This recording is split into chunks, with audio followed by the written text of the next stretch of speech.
Hey there guys, welcome back. Today I have a simple but not so quick project, and it's going to be building a big girl bed for my daughter. Ever since she outgrew her crib, she's been sleeping on one of those little girl twin mattresses on the floor, and every day she asks Daddy, when are you going to build my big girl bed? So the time has come. My wife and I finally found a design online that we liked. It's from annawhite.com. We've changed it a little bit to fit our needs, but basically it's a farmhouse day bed with storage drawers on one side, and it's going to have little cubbies on the other side. So basically that's going to be it. If you like the design at the end of this, I would go check out Anna White's site and look at her plans. She's got great stuff. And anyway, so let me cut some of this wood down and see what I can get turned out.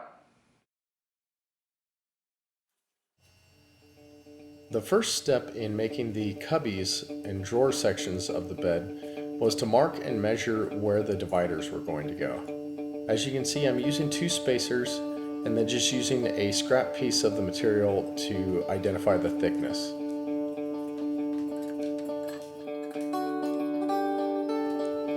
Once all my measurements were made, the next step was to glue and nail all of the dividers. These dividers are the same thickness as the tops and the bottoms of these cubby and drawer portions.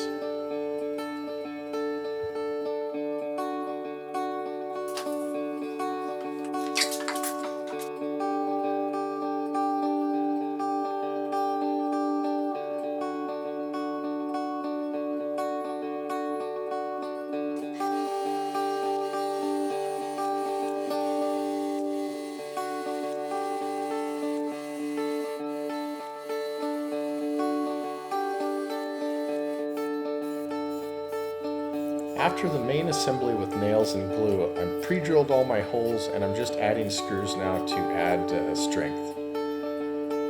Every little section I'm spreading out glue evenly with my fingers just to make sure we get good contact on both sides. And then this is my back piece, which is going to give the shear strength of the cubbies and drawer sections. As you can see, nails first and then pre-drill and screws will top it off.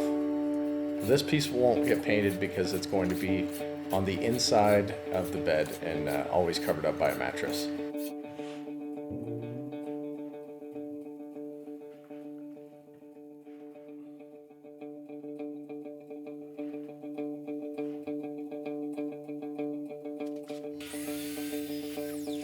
For the headboard and footboard, I'm using 4x4 posts that I just cut to length.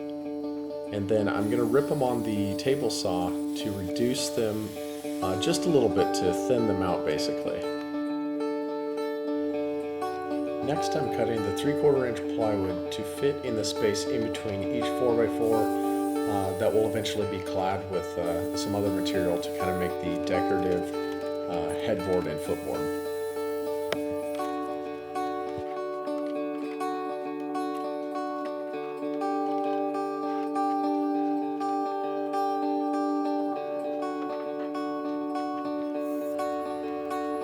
Here I'm just adding pocket holes all the way around each side of the eventual headboard and footboard.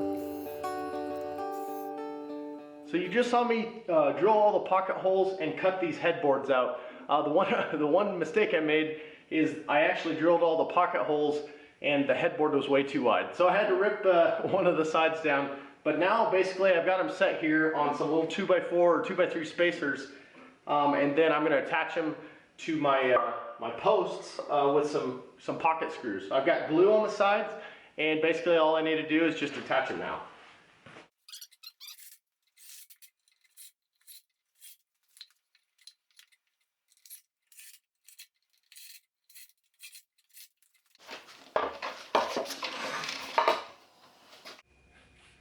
For the tops of the headboard and footboard, I'm simply going to stack 2 different sizes of wood to give it a slightly decorative feature. You can use a router or anything like that, but I find this is just simpler, and this is all going to be painted in chalk paint anyway, so it's going to have a rustic look.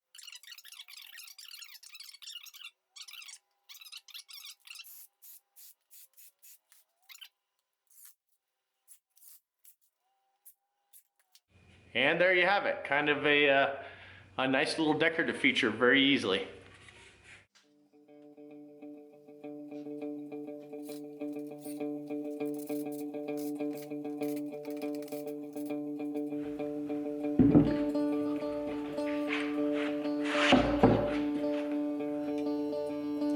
After the body of the headboard is complete, I'm adding some 2x3s on the back side, and these are going to provide an area for the cubby boxes and drawer boxes to mount to. I'm just finishing them off with some screws on the front side to keep them locked in. After that's complete, I'm going to add a 1x3 on the top and a 1x3 on the bottom, and these are going to be the portions that will face outward, basically just giving it a decorative look.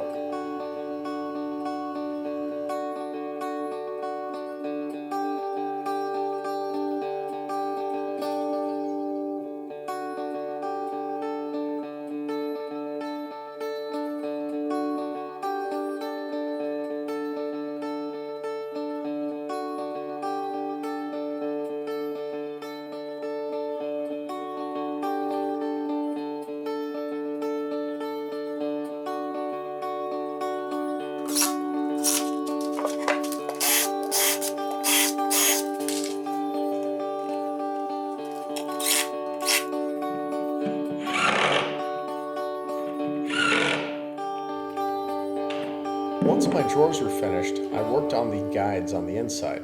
This was the area that I differed from the Anna White design. I didn't use store-bought guides, but I used a simple traditional wooden guide system. It's basically 2 on the inside of the cubby and 1 on the drawer. And if you fit them just right, they actually work pretty well. After the drawers have been fitted with guides, I'm simply using some of my 1x4 scraps and extra pieces of plywood to make face frames for the drawers. All of this will be sanded, filled, and painted to give a nice, hopefully seamless look.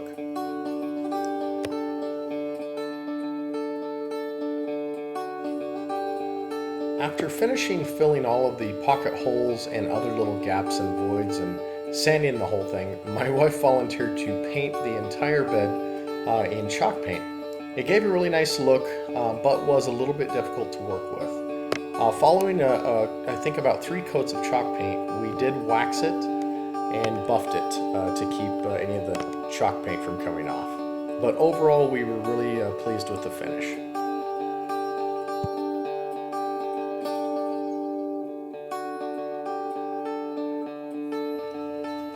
After the chalk paint was dried and waxed, it was time to assemble in my daughter's room.